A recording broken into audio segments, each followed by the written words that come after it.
Hello students, ਅੱਜ ਦੇ session ਵਿੱਚ ਮੈਂ ਆਪ ਸਭ ਲਈ 10ਵੀਂ ਜਮਾਤ ਦੀ ਸਮਾਜਿਕ ਵਿਗਿਆਨ ਦੇ ਇਤਿਹਾਸ ਭਾਗ ਦੇ 5ਵੇਂ ਲੈਸਨ ਸ਼੍ਰੀ ਗੁਰੂ ਗੋਬਿੰਦ ਸਿੰਘ ਜੀ ਦਾ ਜੀਵਨ, ਖਾਲਸੇ ਦੀ ਸਿਰਜਣਾ ਅਤੇ ਸ਼ਖਸੀਅਤ ਦਾ ਭਾਗ 1 ਲੈ ਕੇ ਹਾਜ਼ਰ ਹੋਇਆ ਹਾਂ।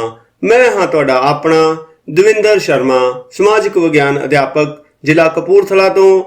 ਤਾਂ ਚਲੋ ਬੱਚਿਓ, ਸ਼ੁਰੂ ਕਰਦੇ ਹਾਂ ਅੱਜ ਦਾ ਇਹ ਸੈਸ਼ਨ, ਜਿਸ ਵਿੱਚ ਅਸੀਂ ਸ਼੍ਰੀ ਗੁਰੂ ਗੋਬਿੰਦ ਸਿੰਘ ਜੀ ਦੇ ਜਨਮ ਅਤੇ ਜੀਵਨ ਸੰਬੰਧੀ ਕੁਝ ਜਾਣਕਾਰੀਆਂ ਸਾਂਝੀਆਂ ਕਰਾਂਗੇ।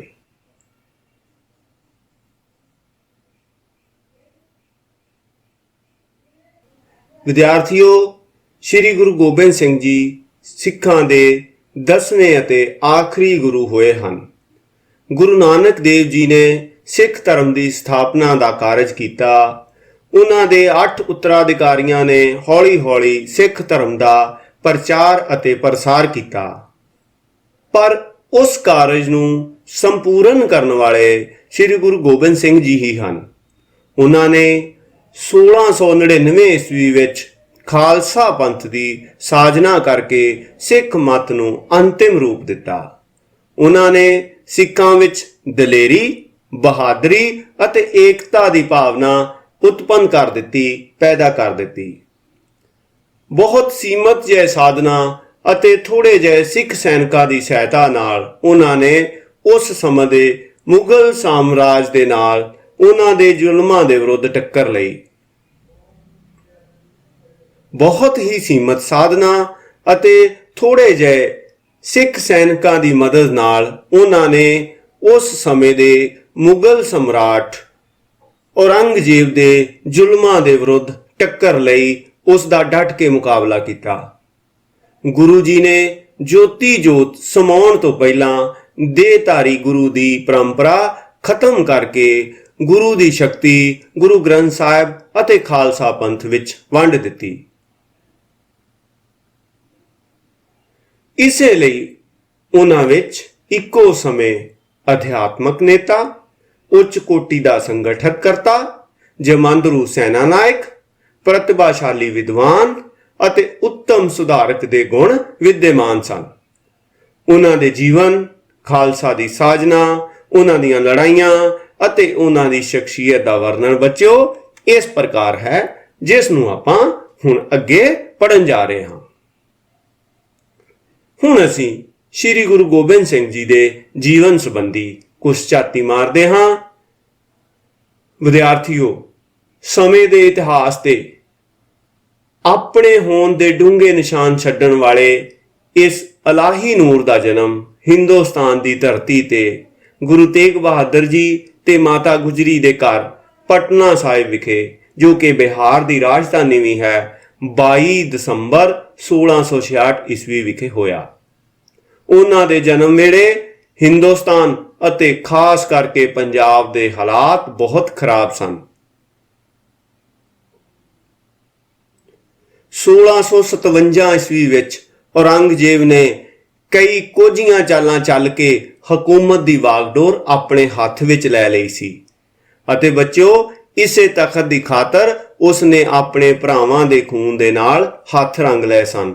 ਉਸ ਨੇ ਆਪਣੇ ਪਿਤਾ ਸ਼ਾਹਜਹਾਂ ਨੂੰ ਆਗਰੇ ਦੇ ਕਿਲੇ ਵਿੱਚ ਕੈਦ ਵੀ ਕਰ ਦਿੱਤਾ ਸੀ ਅਤੇ ਬਹੁਤ ਸਾਰੇ ਮੁਸਲਮਾਨ ਜਿਨ੍ਹਾਂ ਨੇ ਉਸ ਸਮੇਂ ਦਾਰਾ ਸ਼ਿਕੋ ਦੀ ਮਦਦ ਕੀਤੀ ਸੀ, ਹੈਲਪ ਕੀਤੀ ਸੀ, ਉਸ ਨੇ ਉਹਨਾਂ ਨੂੰ ਵੀ ਕਸ਼ਟ ਦੇ ਕੇ ਕਤਲ ਕਰ ਦਿੱਤਾ ਸੀ। ਪੀਰਾਂ, ਫਕੀਰਾਂ ਤੇ ਜ਼ੁਲਮ ਢਾਏ ਜਾ ਰਹੇ ਸਨ, ਜਿਸ ਕਾਰਨ ਬਹੁਤ ਸਾਰੇ ਜੋ ਮੁਸਲਮਾਨ ਸਨ ਉਹਨਾਂ ਦਾ ਬਹੁਤ ਵੱਡਾ ਹਿੱਸਾ ਔਰੰਗਜ਼ੇਬ ਦੇ ਖਿਲਾਫ ਹੋ ਗਿਆ ਸੀ ਅਤੇ ਬਗਾਵਤਾਂ ਦੇ ਅਸਾਰ ਵੀ ਨਜ਼ਰ ਆਉਣ ਲੱਗ ਪਏ ਸਨ। ਸੋ ਬੱਚਿਓ, ਹੁਣ ਅਸੀਂ ਗੱਲ ਕਰਦੇ ਹਾਂ ਗੁਰੂ ਸਾਹਿਬ ਦੀ, ਕਿ ਜਦੋਂ ਗੁਰੂ ਸਾਹਿਬ ਜੀ ਦਾ ਜਨਮ ਹੋਇਆ, ਗੁਰੂ ਤੇਗ ਬਹਾਦਰ ਜੀ ਸੰਗਤਾਂ ਦੀ ਬੇਨਤੀ ਪ੍ਰਵਾਨ ਕਰਦੇ ਸਿੱਖੀ ਪ੍ਰਚਾਰ ਲਈ ਬੰਗਾਲ ਤੇ ਅਸਾਮ ਦੇ ਲੰਮੇ ਦੌਰੇ ਤੇ ਗਏ ਹੋਏ ਸਨ। ਜਦ ਗੁਰੂ ਗੋਬਿੰਦ ਸਿੰਘ ਜੀ ਦੇ ਆਗਮਨ ਦੀ ਖਬਰ ਉਹਨਾਂ ਨੂੰ ਮਿਲੀ, ਉਹਨਾਂ ਨੂੰ ਗੁਰੂ ਜੀ ਦੇ ਜਨਮ ਦਾ ਪਤਾ ਲੱਗਾ, ਤਾਂ ਉਹਨਾਂ ਨੇ ਹੁਕਮਨਾਮਾ ਭੇਜਿਆ ਕਿ ਪਰਿਵਾਰ ਦੀ ਦੇਖ-ਰੇਖ ਕਰਨ ਤੇ ਮਾਤਾ ਗੁਜਰੀ ਜੀ ਨੂੰ ਸੁਨੇਹਾ ਦੇਣ ਕਿ ਇਸ ਬੱਚੇ ਦਾ ਨਾਂ ਗੋਬਿੰਦ ਰਾਏ ਰੱਖਣਾ। ਇੱਥੇ ਹੀ ਪੀਰ ਭੀਖਣ ਸ਼ਾਹ ਜੋ ਕਿ ਇੱਕ ਨਾਮੀ ਫਕੀਰ ਸੀ, ਲਖਨੌਰ ਤੋਂ ਚੱਲ ਕੇ ਆਪ ਜੀ ਦੇ ਦਰਸ਼ਨ ਕਰਨ ਆਏ ਤੇ ਦਰਸ਼ਨ ਕਰਦਿਆਂ ਸਾਰ ਉਹਨਾਂ ਨੇ ਹਿੰਦੂ ਮੁਸਲਮਾਨ ਦਾ ਸਾਂਝਾ ਇਲਾਹੀ ਨੂਰ ਹੋਣ ਦਾ ਐਲਾਨ ਕੀਤਾ।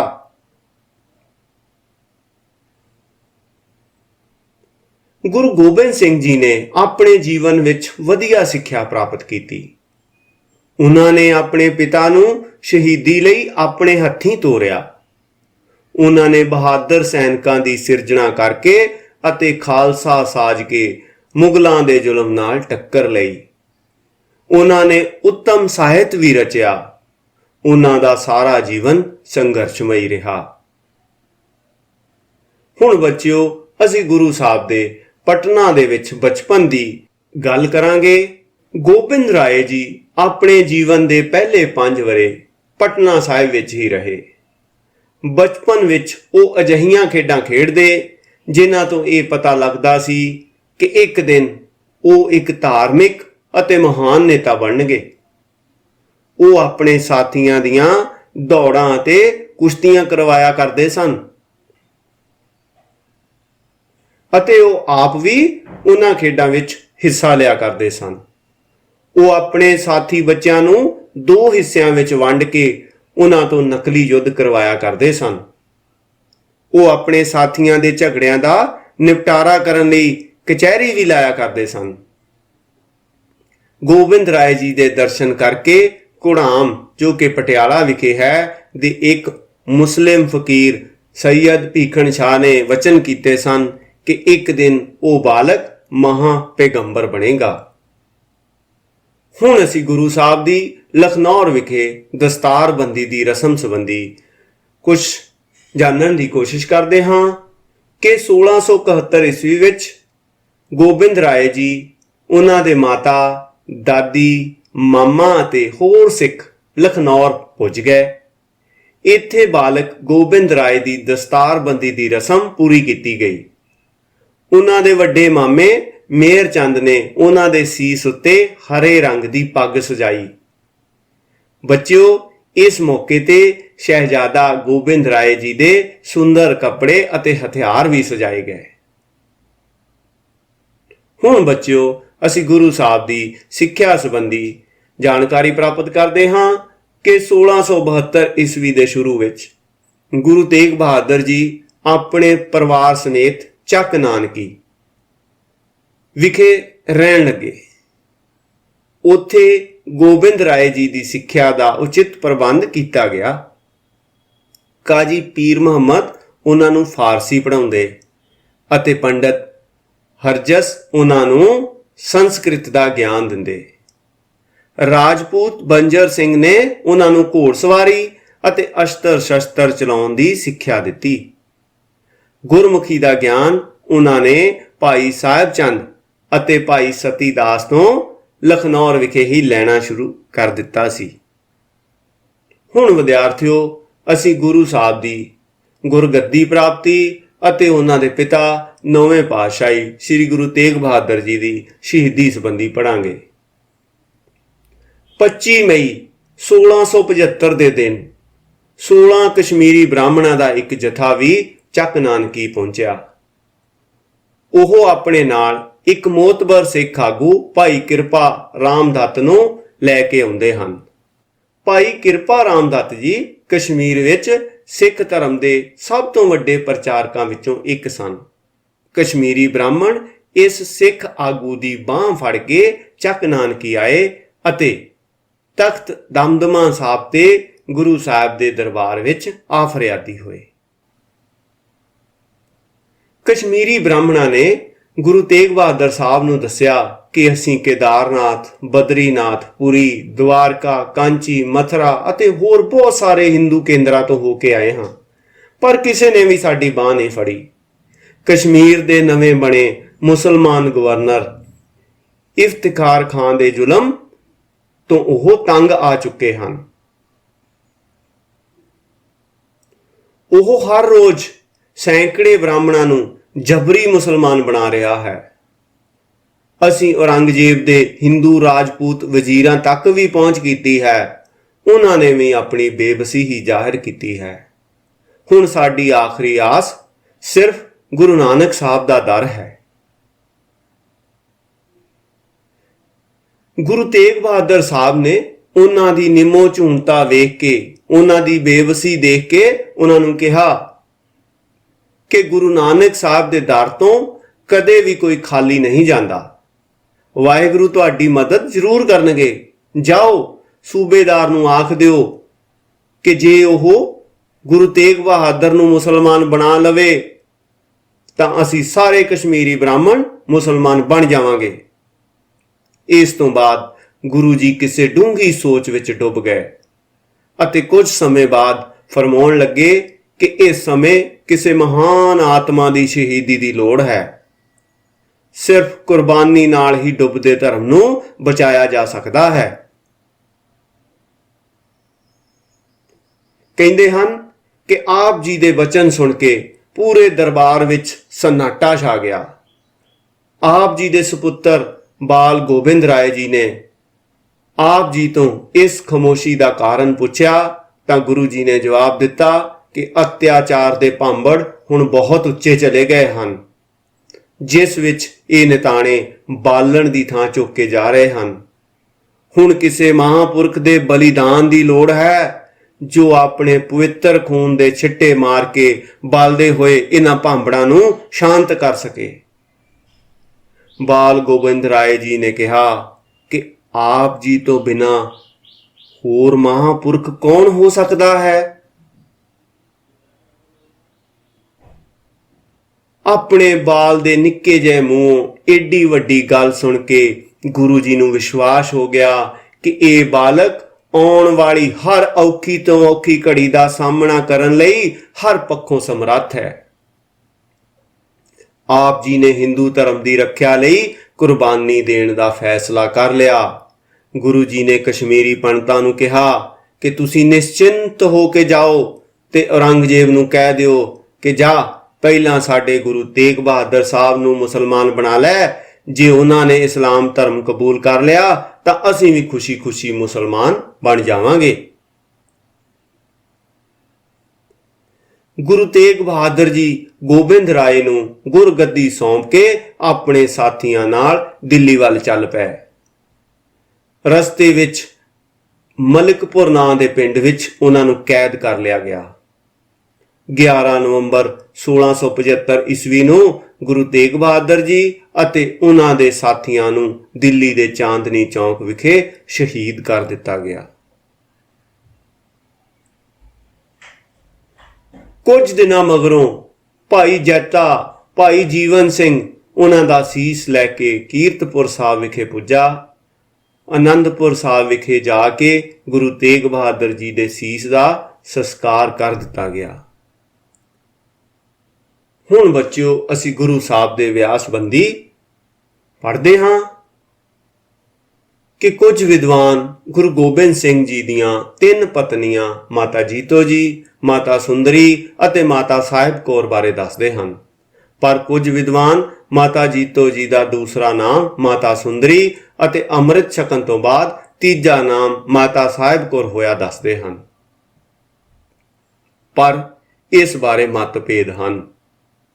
ਗੁਰੂ ਜੀ ਦੇ 4 ਸੁਪੁੱਤਰ ਸਨ ਜਿਨ੍ਹਾਂ ਨੂੰ ਸਾਹਿਬਜ਼ਾਦੇ ਕਿਹਾ ਜਾਂਦਾ ਸੀ ਅਤੇ ਉਹਨਾਂ ਦੇ ਨਾਮ ਸਨ ਬਾਬਾ ਅਜੀਤ ਸਿੰਘ, ਬਾਬਾ ਜੁਝਾਰ ਸਿੰਘ ਜੀ, ਬਾਬਾ ਜੋਰਾਵਰ ਸਿੰਘ ਜੀ ਅਤੇ ਬਾਬਾ ਫਤਿਹ ਸਿੰਘ ਜੀ। ਹੁਣ ਬੱਚਿਓ ਅਸੀਂ ਸੈਨਾ ਦੇ ਸੰਗਠਨ ਸੰਬੰਧੀ ਪੜ੍ਹਦੇ ਹਾਂ ਕਿ ਸਿੱਖ ਧਰਮ ਦੀ ਰੱਖਿਆ ਕਰਨ ਲਈ ਕਿਰਪਾਲ ਚੰਦ ਨੇ ਗੁਰੂ ਸਾਹਿਬ ਦੀ ਸੈਨਾ ਦਾ ਸੰਗਠਨ ਕਰਨਾ ਬਹੁਤ ਜ਼ਰੂਰੀ ਸਮਝਿਆ।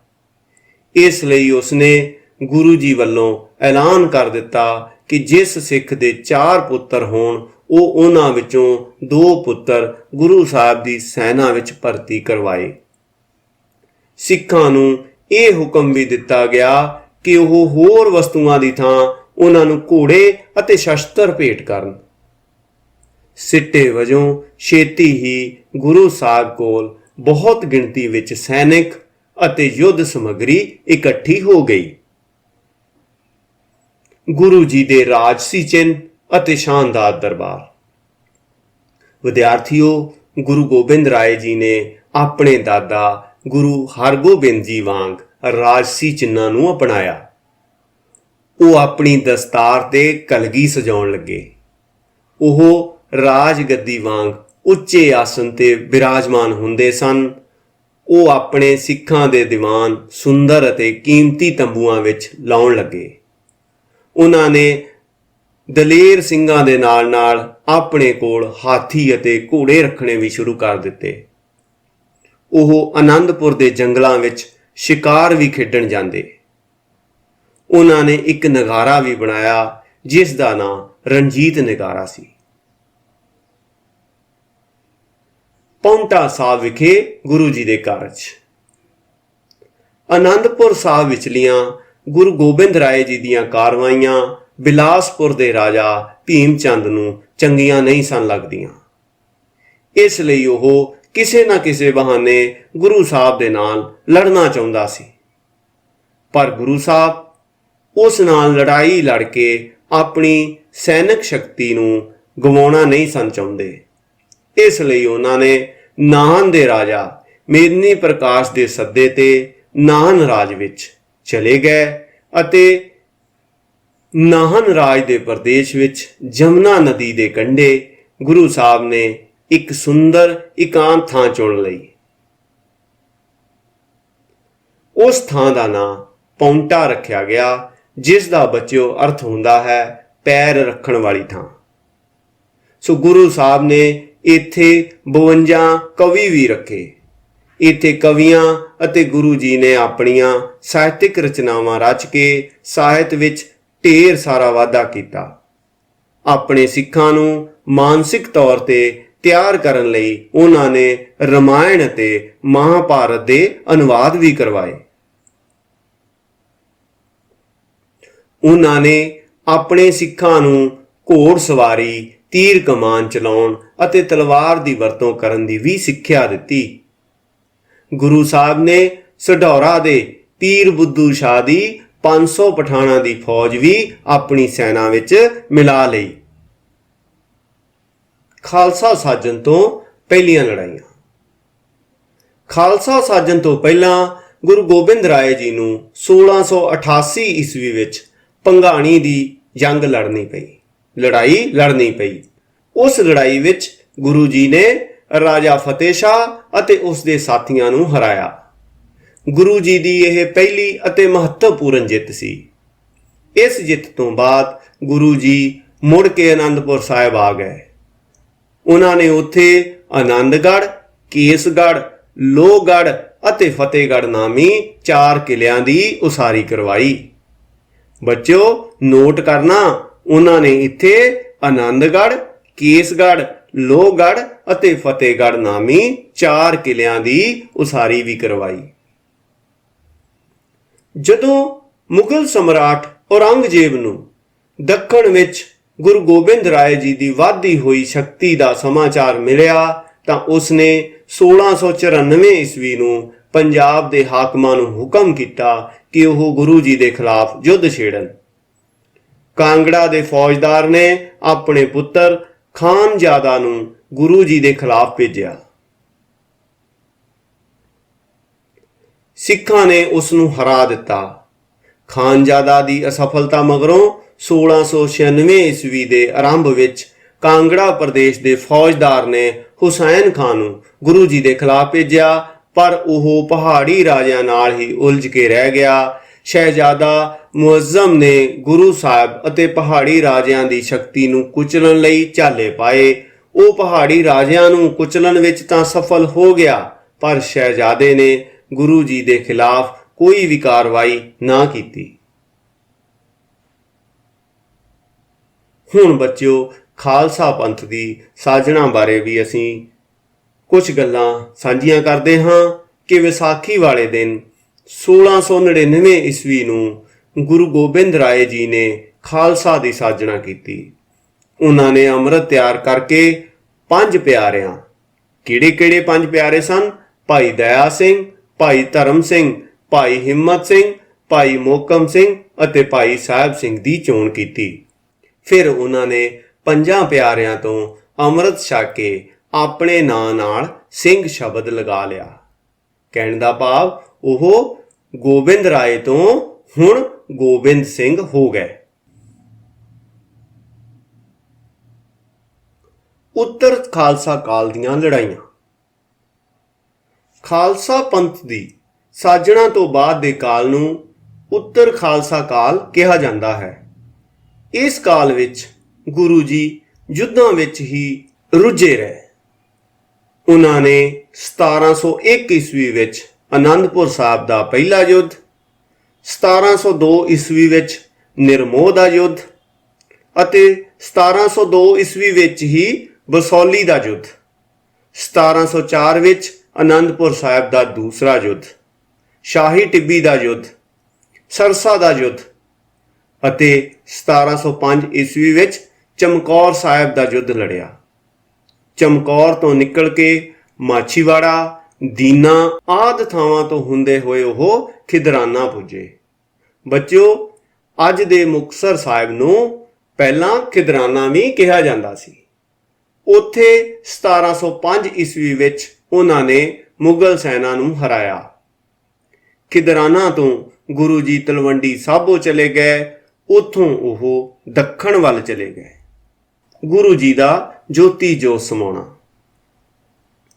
ਬੱਚਿਓ, ਗੁਰੂ ਗੋਬਿੰਦ ਸਿੰਘ ਜੀ ਸਤੰਬਰ 1708 ਈਸਵੀ ਵਿੱਚ ਨੰਦੇੜ, ਜੋ ਕਿ ਦੱਖਣ ਵਿੱਚ ਸਥਿਤ ਹੈ, ਉੱਥੇ ਪਹੁੰਚ ਗਏ। ਉਹਨਾਂ ਨੇ ਮਾਧੋ ਦਾਸ ਨੂੰ ਬੰਦਾ ਬਹਾਦਰ ਦੇ ਰੂਪ ਵਿੱਚ ਪੰਜਾਬ ਭੇਜਿਆ। ਸਰਹਿੰਦ ਦੇ ਫੌਜਦਾਰ ਨੇ 2 ਪਠਾਣਾਂ ਨੂੰ ਗੁਰੂ ਸਾਹਿਬ ਦੀ ਹੱਤਿਆ ਕਰਨ ਲਈ ਨੰਦੇੜ ਭੇਜਿਆ ਹੋਇਆ ਸੀ। ਉਹ ਕਦੇ-ਕਦੇ ਗੁਰੂ ਜੀ ਦੇ ਦਰਬਾਰ ਵਿੱਚ ਵੀ ਜਾਂਦੇ ਸਨ। ਇੱਕ ਦਿਨ ਸ਼ਾਮ ਨੂੰ ਉਹਨਾਂ ਵਿੱਚੋਂ ਇੱਕ ਪਠਾਨ ਨੂੰ ਉਚਿਤ ਮੌਕਾ ਮਿਲ ਗਿਆ। ਉਸ ਵੇਲੇ ਗੁਰੂ ਜੀ ਦਾ ਨਿੱਜੀ ਸੇਵਕ ਸੌਂ ਗਿਆ ਸੀ। ਜਦੋਂ ਗੁਰੂ ਜੀ ਸੌਂ ਰਹੇ ਸਨ ਤਾਂ ਉਸ ਪਠਾਨ ਨੇ ਮੌਕਾ ਦੇਖ ਕੇ ਗੁਰੂ ਜੀ ਦੇ ਢਿੱਡ ਵਿੱਚ ਛੁਰਾ ਘੋਂਪ ਦਿੱਤਾ। ਇੱਕ ਵਾਰ ਤਾਂ ਇਹ ਜ਼ਖਮ ਠੀਕ ਵੀ ਹੋ ਗਿਆ ਸੀ, ਪਰ ਬਾਅਦ ਵਿੱਚ ਕਮਾਨ ਦਾ ਚਿੱਲਾ ਚੜਾਉਣ ਸਮੇਂ ਇਹ ਜ਼ਖਮ ਫਿਰ ਵਿਗੜ ਗਿਆ ਅਤੇ ਗੁਰੂ ਜੀ 7 ਅਕਤੂਬਰ 1708 ਈਸਵੀ ਵਿੱਚ ਜੋਤੀ ਜੋਤ ਸਮਾ ਗਏ। ਸੋ ਬੱਚਿਓ, ਇਹ ਸੀ ਗੁਰੂ ਸਾਹਿਬ ਦੇ ਜੀਵਨ ਸੰਬੰਧੀ ਕੁਝ ਜਾਣਕਾਰੀ। ਸੋ ਬੱਚਿਓ, ਇਸ ਤੋਂ ਬਾਅਦ ਅਸੀਂ ਹੁਣ ਇੱਕ ਛੋਟੀ ਜੀ ਐਕਸਰਸਾਈਜ਼ ਨੂੰ ਵੀ ਕਰਨ ਦੀ ਕੋਸ਼ਿਸ਼ ਕਰਦੇ ਹਾਂ, ਜਿਸ ਤੋਂ ਅਸੀਂ ਆਪਣੇ ਹੁਣ ਤੱਕ ਦੇ ਕੀਤੇ ਗਿਆਨ ਨੂੰ ਚੈੱਕ ਕਰਾਂਗੇ ਕਿ ਹੁਣ ਤੱਕ ਅਸੀਂ ਜੋ ਪੜ੍ਹਿਆ ਹੈ ਉਸ ਵਿੱਚੋਂ ਕਿੰਨਾ ਕੁ ਗਿਆਨ ਸਾਨੂੰ ਪ੍ਰਾਪਤ ਹੋ ਗਿਆ ਹੈ। ਸੋ ਬੱਚਿਓ, ਇਹ ਹੈ ਛੋਟਾ ਜਿਹਾ ਕੁਇਜ਼ ਤੁਹਾਡੇ ਲਈ। ਚਲੋ ਸ਼ੁਰੂ ਕਰਦੇ ਹਾਂ ਅੱਜ ਦਾ ਪਹਿਲਾ ਕੁਐਸਚਨ ਕਿ ਦੇਹਧਾਰੀ ਗੁਰੂ ਦੀ ਪਰੰਪਰਾ ਕਿਸ ਗੁਰੂ ਸਾਹਿਬ ਨੇ ਖਤਮ ਕੀਤੀ ਸੀ? ਤੁਹਾਡੀਆਂ ਆਪਸ਼ਨਸ ਰਹੀਆਂ ਸ਼੍ਰੀ ਗੁਰੂ ਨਾਨਕ ਦੇਵ ਜੀ ਨੇ, ਸ਼੍ਰੀ ਗੁਰੂ ਹਰਗੋਬਿੰਦ ਜੀ ਨੇ ਅਤੇ ਸ਼੍ਰੀ ਗੁਰੂ ਗੋਬਿੰਦ ਸਿੰਘ ਜੀ ਨੇ। ਸੋ ਬੱਚਿਓ, ਬਹੁਤ ਆਸਾਨ ਆਨਸਰ ਹੈ ਕਿ ਸ਼੍ਰੀ ਗੁਰੂ ਗੋਬਿੰਦ ਸਿੰਘ ਜੀ ਨੇ ਦੇਹਧਾਰੀ ਗੁਰੂ ਦੀ ਪਰੰਪਰਾ ਖਤਮ ਕੀਤੀ ਸੀ। ਲਓ ਬੱਚਿਓ, ਅੱਜ ਦਾ ਦੂਸਰਾ ਕੁਐਸਚਨ ਤੁਹਾਡੇ ਅੱਗੇ ਰਿਹਾ ਕਿ ਗੁਰੂ ਗੋਬਿੰਦ ਸਿੰਘ ਜੀ ਦਾ ਜਨਮ ਕਦੋਂ ਅਤੇ ਕਿੱਥੇ ਹੋਇਆ ਸੀ? ਆਪਾਂ ਪੜ੍ਹਿਆ ਹੈ ਬੱਚਿਓ 1966 ਈਸਵੀ ਵਿੱਚ ਪਟਨਾ ਵਿਖੇ। ਦੂਸਰੀ ਆਪਸ਼ਨ 1699 ਈਸਵੀ ਵਿੱਚ ਚੱਕ ਨਾਨਕੀ ਵਿਖੇ ਤੇ ਤੀਸਰੀ ਆਪਸ਼ਨ ਬੱਚਿਓ 1666 ਈਸਵੀ ਵਿੱਚ ਪਟਨਾ ਸਾਹਿਬ ਵਿਖੇ। ਸੋ ਇੱਕ ਵਾਰੀ ਸੋਚ ਕੇ ਦੇਖੋ, ਇਹ ਆਨਸਰ ਵੀ ਤੁਹਾਨੂੰ ਆਉਂਦਾ ਹੋਏਗਾ। ਇਸ ਦਾ ਠੀਕ ਆਨਸਰ ਹੈ 1666 ਈਸਵੀ ਵਿੱਚ ਪਟਨਾ ਸਾਹਿਬ ਵਿਖੇ ਉਹਨਾਂ ਦਾ ਜਨਮ ਹੋਇਆ ਸੀ। ਚਲੋ ਬੱਚਿਓ, ਨੈਕਸਟ ਕੁਐਸਚਨ ਤੇ ਚੱਲਦੇ ਹਾਂ। ਗੁਰੂ ਸਾਹਿਬ ਨੇ 500 ਪਠਾਣਾਂ ਦੀ ਫੌਜ ਨੂੰ ਆਪਣੀ ਫੌਜ ਵਿੱਚ ਸ਼ਾਮਿਲ ਕਰ ਲਿਆ ਸੀ। ਇਹ ਫੌਜ ਗੁਰੂ ਜੀ ਦੀ ਫੌਜ ਵਿੱਚ ਸ਼ਾਮਿਲ ਹੋਣ ਤੋਂ ਪਹਿਲਾਂ ਕਿਸ ਦੀ ਫੌਜ ਸੀ? ਤੁਹਾਡੀਆਂ ਆਪਸ਼ਨਸ ਇਹ ਰਹੀਆਂ ਭੀਖਣ ਸ਼ਾਹ, ਇਹ ਭੀਖਣ ਸ਼ਾਹ ਦੀ ਫੌਜ ਸੀ। ਨੰਬਰ 2 ਬਿਧੀ ਚੰਦ, ਕੀ ਇਹ ਫੌਜ ਬਿਧੀ ਚੰਦ ਦੀ ਫੌਜ ਸੀ? ਜਾਂ ਨੰਬਰ 3 ਪੀਰ ਬੁੱਧੂ ਸ਼ਾਹ। ਸੋ ਬੱਚਿਓ, ਬਹੁਤ ਸੌਖਾ ਹੈ ਇਹ ਵੀ, ਇਹ ਫੌਜ ਪੀਰ ਬੁੱਧੂ ਸ਼ਾਹ ਦੀ ਫੌਜ ਸੀ।